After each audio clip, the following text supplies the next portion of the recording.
Good evening, everyone. Welcome to my studio. I'm going to try doing a few of these. We'll see how long I can keep it up. Probably just be about 10, maybe 15 minutes here. Just giving you a bit of an idea of the process I'm going through for making my own manuscript. What I've got here is just a piece of printer paper. Of course, I've got a trusty Dixon Ticonderoga ruler, and maybe we'll get to see some other things in a little while. So I'm just doing a practice run right now. I want to practice still some of my writing. But one of the things I'm going to do here is I'm actually going to rule some lines on this page. And this isn't cheating. This is actually something that you get on medieval manuscripts also. If you look closely at them, you'll often see that there are faint lines there that somebody took a string and a pointy piece of metal. There's little prick holes along the edge, and they would draw that string straight line across the page between the points that they pricked through it with sort of a needle on either end, and they'd take a pencil made out of actual lead, not graphite like we have, and they draw those lines on there. And they're pretty faint, so they don't really interrupt the flow. They aren't very visually distracting, but they are often there. And of course, they're very helpful to the scribes to help them write in straighter lines. So I've written these lines really far apart. Again, just because I'm practicing writing here, I'm not going to actually make my letters that large. I don't know yet what size paper I'm going to use. I'm going to try to find something larger than this. I'd like to use a larger, nicer piece of paper than just some 8.5 by 11 printer paper, but we'll see what happens.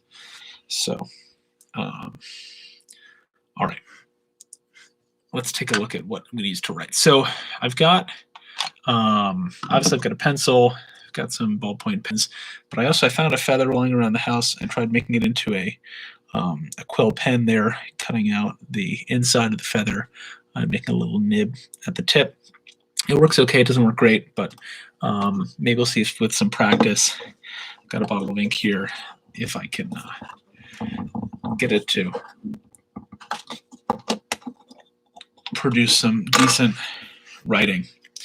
You'll notice I'm also left-handed, which is an additional challenge in writing these letters correctly,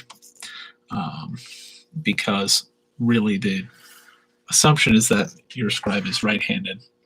And so a lot of those nice curves that you get are going to look best drawn by someone who's right-handed. So let me see if I can get you guys a bit of a better view here, but let's try. Let's see what I'm going to write. Might as well practice on one of my, starting my commentary here. First bit is by St. John Chrysostom, the golden mouth. That's what Chrysostomos means in Greek. So of course it's interesting here that this is a collection of, wow, that is making just giant blobs. Writings from the church fathers here that Aquinas put together, that a lot of these are actually Greek fathers that he's quoting here. So the writings have already been translated from Greek into Latin.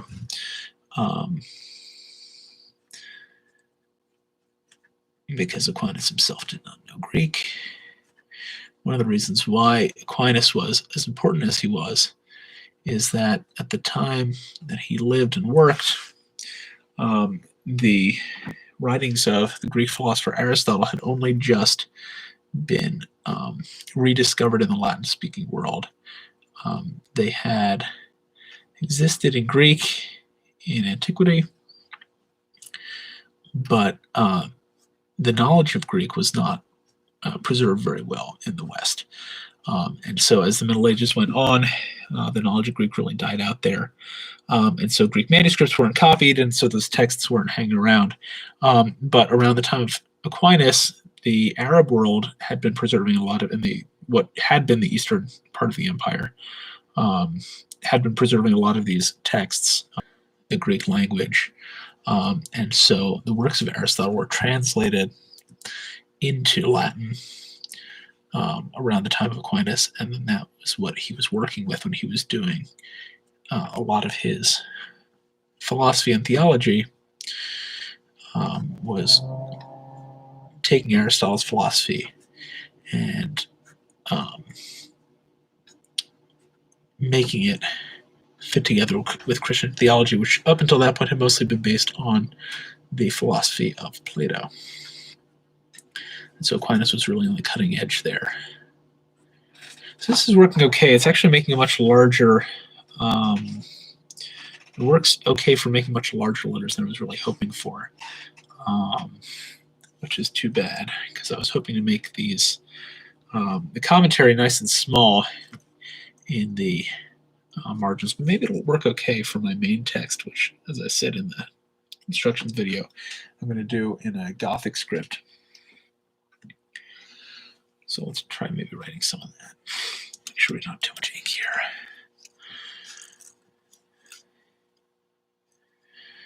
And I don't really know what I'm doing with these, kind of the general idea, but oh, that looks much better.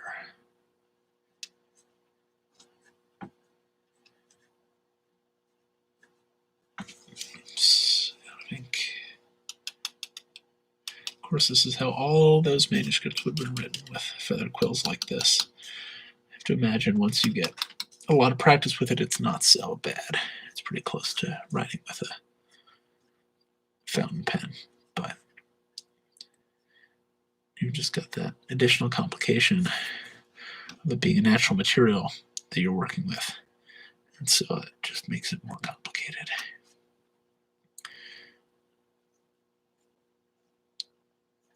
Try one of these or rotundas. Hey, that looks pretty good.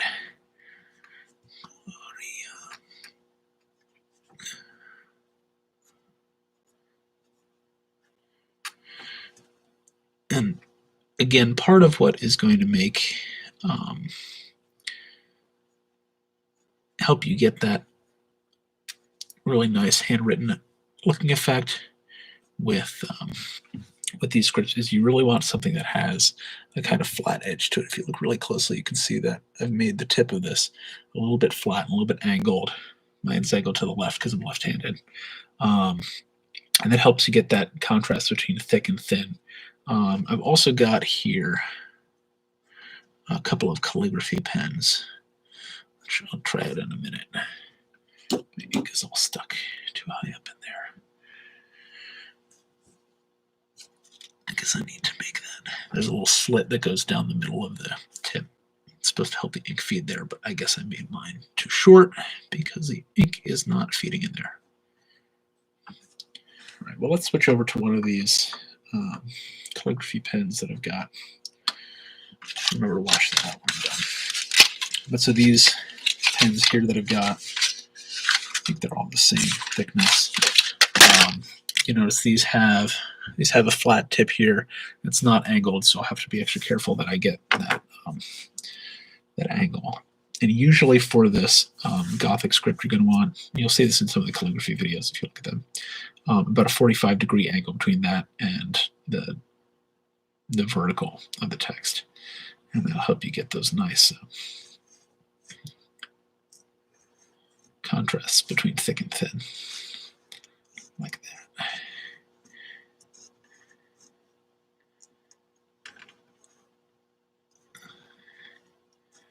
Oops, I'm starting to lean in the wrong direction. This is, I think, the hardest part of all of this, is actually just writing these things in a decent way.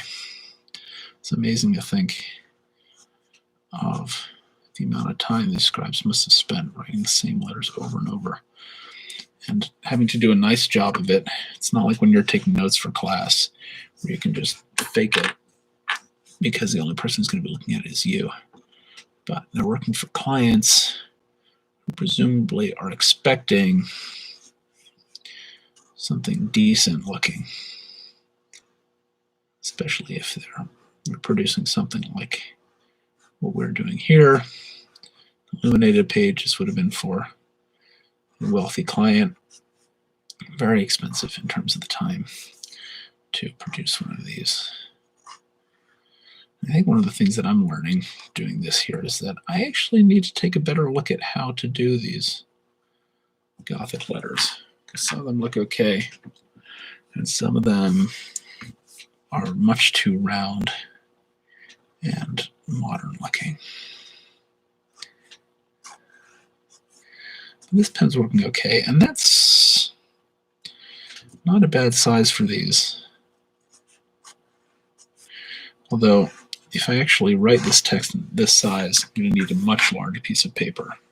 Probably need something like 11 by 14 or something like that. Well, this is an exciting adventure. Let's try a little bit more.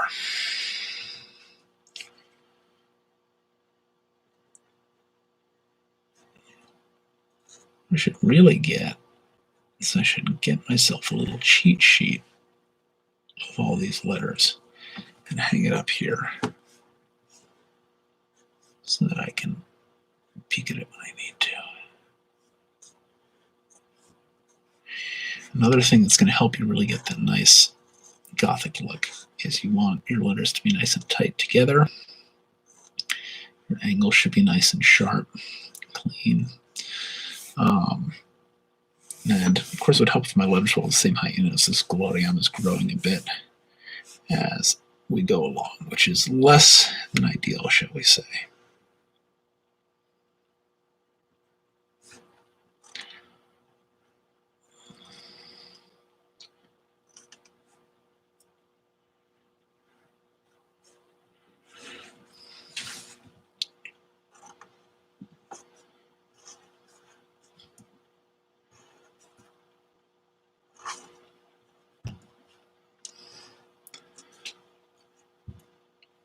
Now, since this is my main text, I have decided that I'm not going to use any scribal abbreviations on this part except for et, sort of 7 looking thing. Right towards the end. But otherwise, I'm writing out all my letters. I'm not writing the M's as lines up on top. The Us at the end, I'm not using, there's a sort of 9 looking thing that we use for that. But because I want this to be written out fully. This is the important part of the text, whereas the commentary, I'm going to use a lot of abbreviations and things for that. All right, well, this was enlightening, and I'm going to keep working on this some more. And next time, hopefully I'll find some paper that will be better than this printer paper for it. Then we can start actually laying this out on there.